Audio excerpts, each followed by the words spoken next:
Have you ever watched someone die in a war zone, and then, years later, have them pour your coffee like nothing ever happened? That's what hit me that Tuesday morning at Ray's Diner, sitting there with my hands wrapped around a chipped mug, when I saw a waitress with burns swirling up her arms and a tattoo half hidden in the scars of tattoo I recognized from a unit we all thought had been wiped out in Fallujah. The waitress, Raina Jefferson, didn't notice me at first.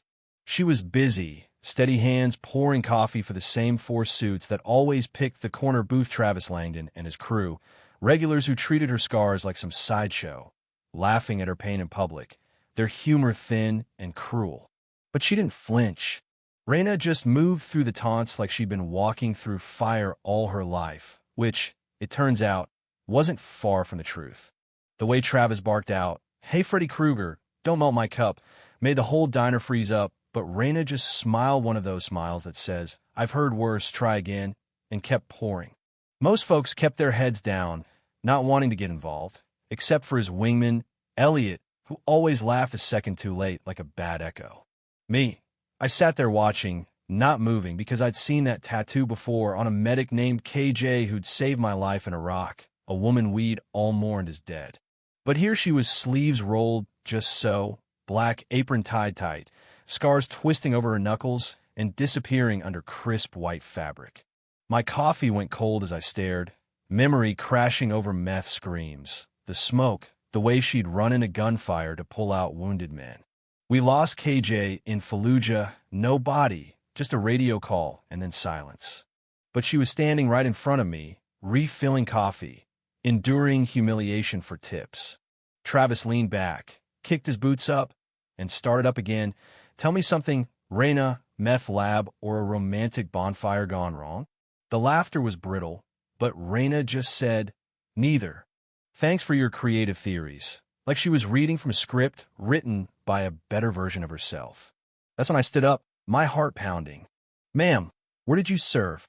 I asked, hoping she'd look at me, recognize the same hell behind my eyes. She paused, eyes narrowing, sizing me up. "First Infantry Division," I said. "Fallujah. We had a medic there, KJ."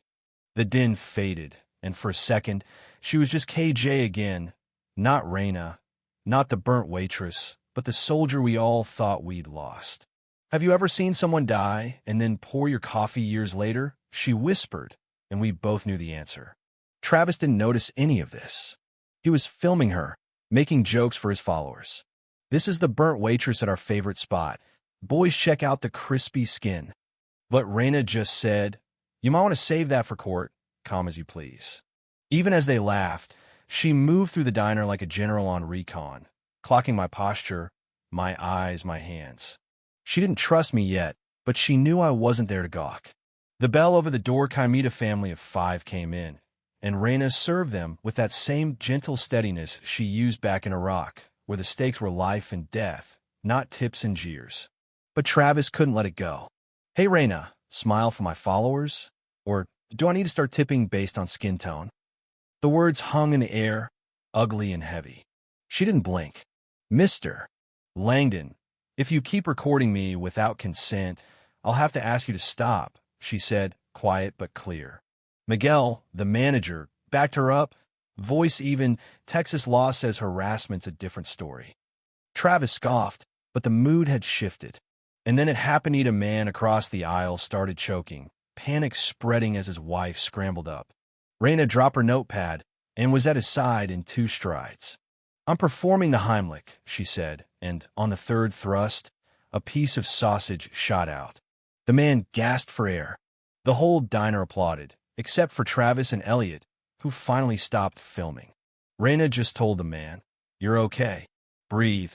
Her voice so gentle I felt my own eyes sting. That was the moment control changed hands in that room. Raina wasn't just surviving. She was leading. Afterwards, I intercepted her by the counter. "That was textbook," I said. "3 tours, you don't forget," she replied. I wanted to ask why she never told anyone who she was, but the answer was in her eyes. Who would believe a burnt waitress was a war hero? All she had left was a half-erased tattoo and a lifetime of scars. That's when Travis shouted again. "You know what this place needs? New waitresses, ones without Frankenstein arms." The room was dead silent. Raina just nodded to herself, then walked back to their table, taller, like she'd remembered her power. The next time she passed by me, she brushed my hand, whispered, "Meet me out back, 10 minutes," like we were on a mission. Out in the alley, she tied her apron tight, sleeves up, scars in full view. "I was supposed to be dead," she said, "but they gave me a new name. No ID, no records, just invisible." I clenched my jaw. "You ran into a hot zone to save men who would have died without you. You're a hero."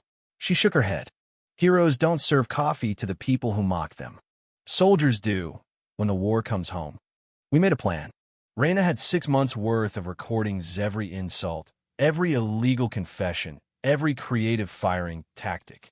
She'd gathered intel the same way she'd mapped enemy terrain, and now, with me as witness, she was ready to expose Travis and his crew. That night, she uploaded everything: audio, video, transcripto, 5 inboxes, a civil rights lawyer, a veterans union, a journalist, a watchdog group, and an anonymous whistleblower portal. Now it was a waiting game. Tuesday came, and the diner was packed. Regulars, veterans, a journalist named Lena, who watched everything with sharp, quiet eyes. Travis started his usual routine, barking at Raina, trying to humiliate her, but she matched him, smile for smile, word for word, never giving him what he wanted. At 10:03, Travis took a call, and I told Raina, "It's happening. Lena's going live with the story, video, audio, everything." Phone started buzzing. Within minutes, contracts were being dropped, clients were pulling out, Travis' world was collapsing in real time. Raina walked up to his table, calm as a summer day. "Can I get you anything else? Perhaps some humility?" The authorities arrived, launching a formal investigation. The next morning, the diner was filled with veterans, men and women Raina had saved, some on crutches, some in wheelchairs, all there to support her. One by one, they stood up when Travis barged in with a camera crew, confirming her story, turning the room against him. When Raina said, "You built a company on fear, and now you're afraid of a waitress," Travis couldn't take it. He left, humiliated and undone by the truth. But it wasn't over. Raina testified before the Senate, handed over all her evidence, and stood her ground in front of the whole country. She told them, "If you want to fix the system, start by seeing us in it just when we're in uniform, but when we're not." Her words became a rallying cry. The diner became more than just a place for pancakes. It was a sanctuary, a place where veterans could be seen, where stories were honored, and where scars weren't shameful, but proof of resilience. Raina never stopped showing up, never stopped fighting, even when the threats kept coming, even when they tried to drag her back into the shadows. Eventually, Travis resigned, dissolved the company, and donated his shares to veteran support programs. Was it redemption or just damage control? Some folks argued, but Raina didn't care. She was too busy building a curriculum with Lena to teach empathy and resilience in schools and workplaces, too busy helping others find their voice. And as the seasons changed, Ray's Diner stood steady, a quiet epicenter for a movement that started with one woman refusing to stay invisible. Every morning, Raina would pour the first cup of coffee, greet whoever needed to be seen, and remind us all that greatness isn't always loud. Sometimes it's just a steady hand, a scar worn openly, a story told until someone finally listens. So, if you've made it this far, ask yourself, who have you overlooked? Who might be carrying a story that needs to be seen? Share your thoughts, your questions, your own experiences in the comments below. And if you believe that one act of courage can change everything, like and subscribe, because the next story, the one that really matters, might just be yours.